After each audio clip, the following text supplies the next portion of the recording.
La situation sociopolitique reste inquiétante en République démocratique du Congo, a affirmé Norbert Luyeye Bizunga, président national du parti politique de l'opposition radicale non institutionnelle Union de républicains, dans sa dernière déclaration de ce dimanche 12 mai dernier. Cette pratique existait depuis 1965 de la prise de pouvoir par coup d'État du colonel Joseph Désiré Mobutu.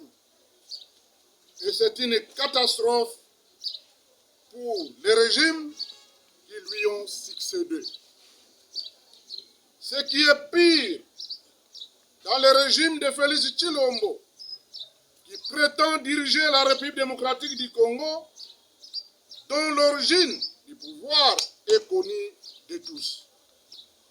Ici, dans les mêmes conditions d'un coup d'État constitutionnel et militaire, dont Joseph Kabila est l'auteur, suivi d'un compromis politique qui a placé Félix Tshilombo au sommet de l'État, qui le conduit ainsi à diriger le pays ensemble. Pourquoi ces chaos? Norbert Luyeye Bizunga répond. Ce qu'il faut retenir,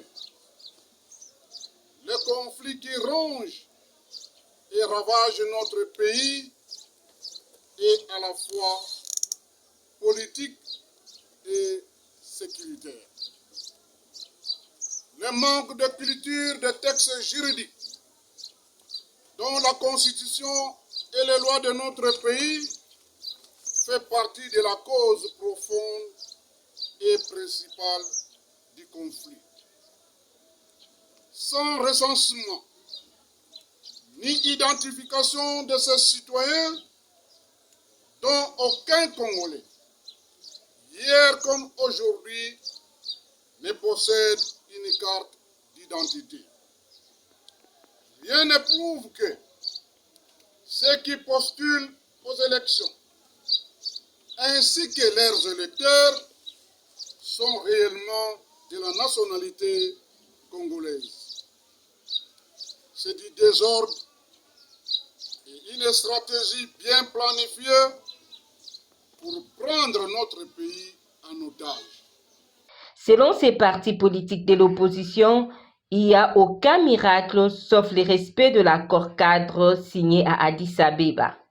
La seule voie pour instaurer la paix et la sécurité en République démocratique du Congo, celle que vous avez choisie, est de revenir tout simplement à la mise en œuvre de l'accord cadre d'Addis Abeba.